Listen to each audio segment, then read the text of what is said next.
Olá pessoal, aqui é o Fernando e nesse vídeo vou comentar um pouco sobre um problema bastante comum na temática de séries temporais, que é quando a gente quer gerar um modelo de previsão para uma variável que é desagregada, ou que pode ser desagregada, né, que apresenta de alguma forma uma certa hierarquia.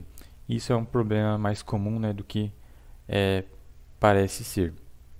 Então vamos entender, né, essa problemática com um exemplo aplicado aqui na economia brasileira.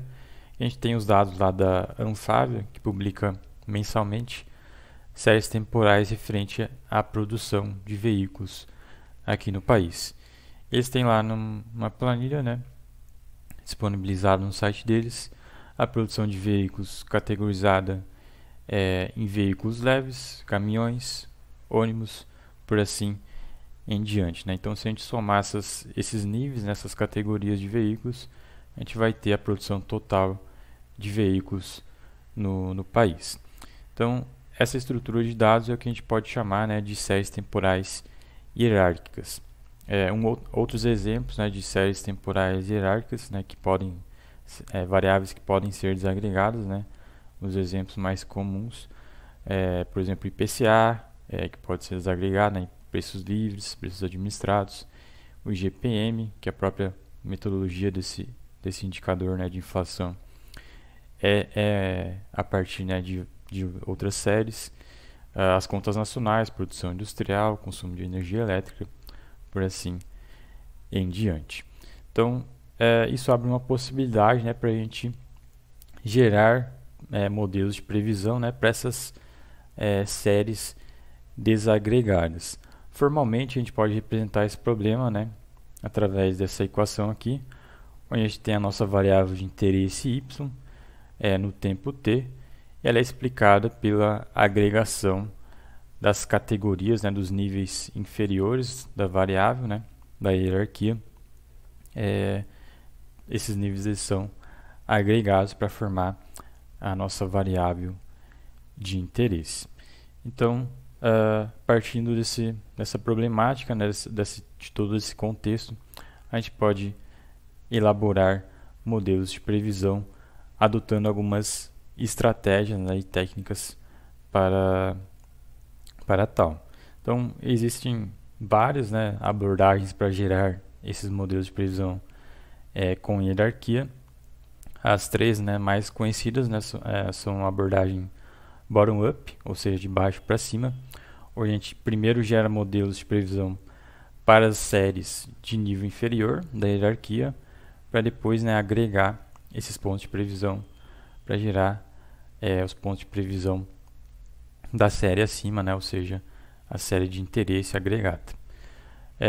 Do contrário, tem a estratégia top-down, ou seja, de cima para baixo, onde a gente primeiro gera um modelo de previsão para a variável agregada e aí então desagrega ela na hierarquia, né, para o nível mais baixo, basicamente utilizando, né, proporções e pesos baseado na série histórica.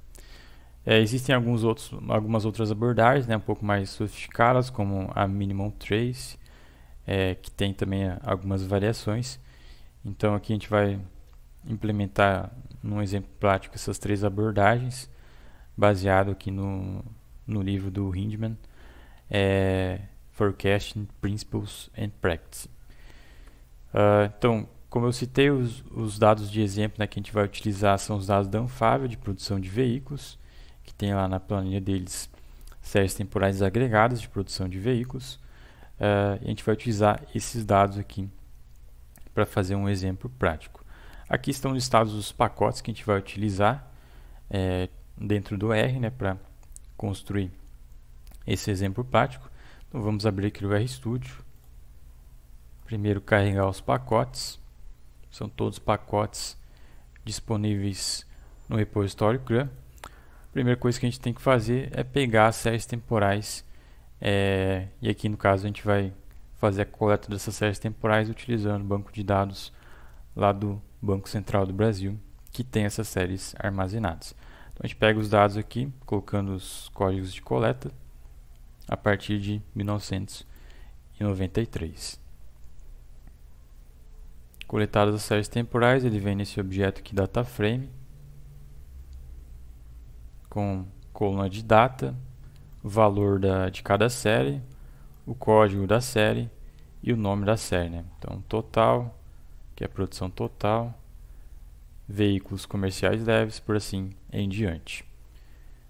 Segundo passo que a gente tem que fazer é tratar esses dados brutos que a gente pegou para ter no final, né, um objeto de outra classe, não DataFrame, mas um objeto de classe Tecible.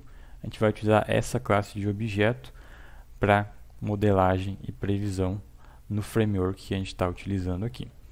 Então aqui a gente seleciona as colunas de interesse, trata a coluna ali de data e transforma aqui no final, utilizando sequências de pipe, o nosso objeto para a classe Tecible.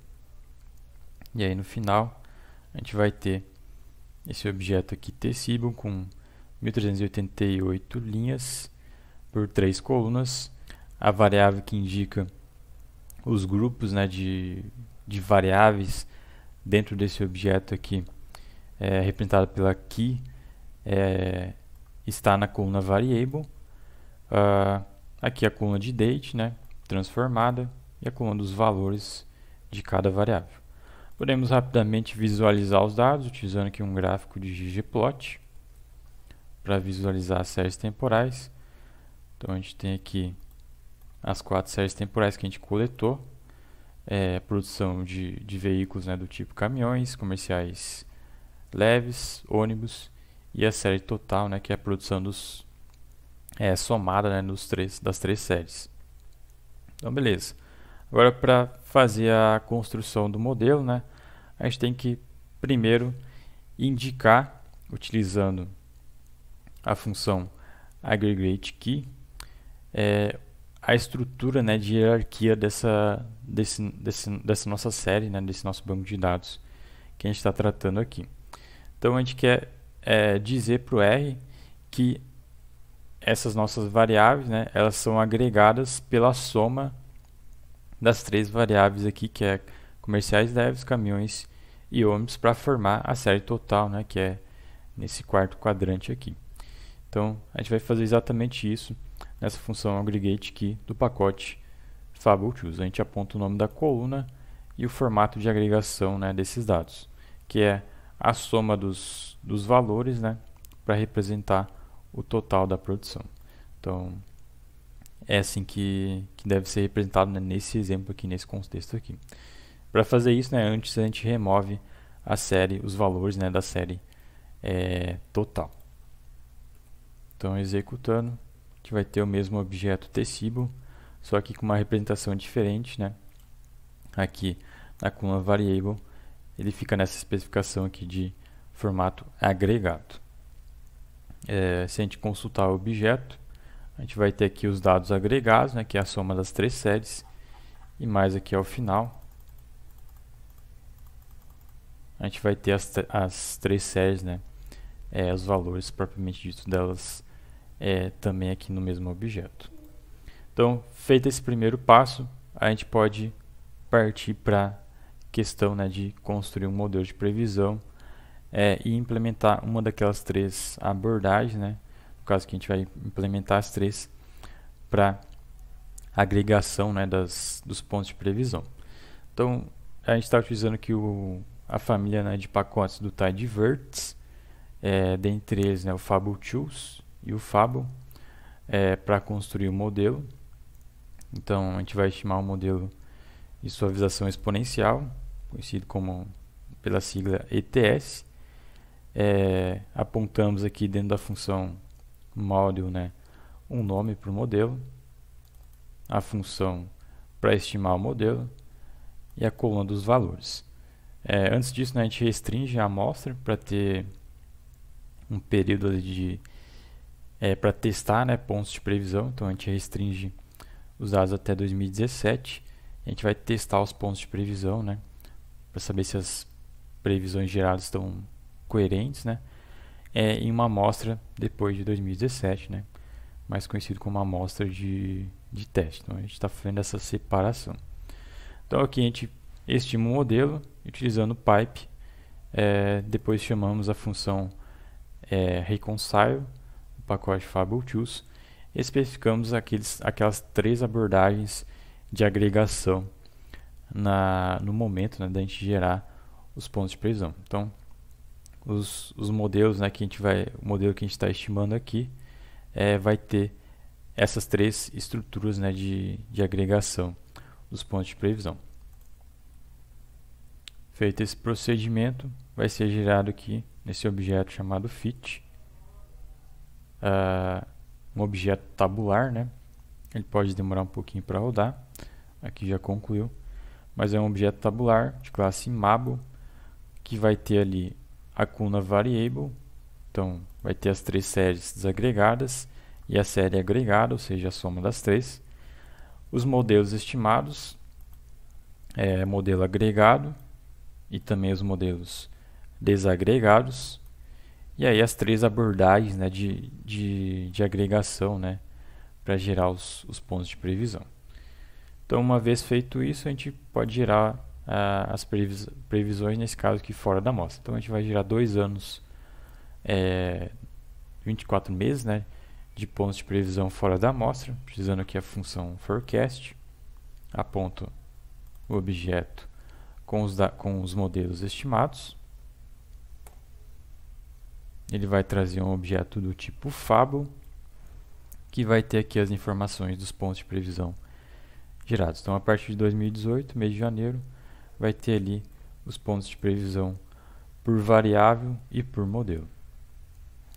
Podemos visualizar, né, como que foi o fit, né, desses pontos de previsão, utilizando aqui um gráfico de ggplot também. E aqui ele já traz para a gente os dados observados, né, das 3 séries, inclusive da série agregada, e os pontos de previsão, né, por cada modelo. Então, o modelo baseline é a série, né, é o modelo agregado, que a gente passou aqui na especificação de suavização exponencial. E aí os demais, né, são as estratégias, né, as abordagens de hierarquia dos dados, né, para gerar os pontos de previsão desagregados. Então, dessa forma bastante simples, né, a gente consegue fazer a construção desse modelo. Além disso, né, uma questão final que a gente que pode ser de interesse, né, é avaliar os pontos de previsão, né, comparar, né, não só de forma visual, mas por algumas métricas de acurácia. Então, com a função accuracy, a gente pode comparar, nesse caso que a gente está comparando somente os dados agregados, porque os dados, as séries desagregadas, né, elas têm uma escala muito diferente, né, em relação aos dados agregados. Então, pode ser um pouco problemático a questão das métricas de acurácia, que são dependentes de escala. Nesse caso que a gente, para evitar problemas relacionados a isso, né, a gente compara somente os dados dos modelos, né, agregados. E aí chama a função accuracy para obter ali as métricas, as principais métricas, né, de acurácia.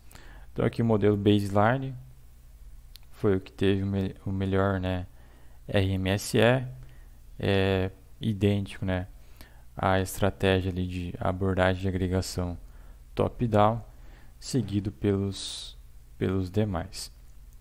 Então, dá para perceber que a gente consegue construir de forma muito fácil, né, uma estratégia de previsão desagregada de séries temporais.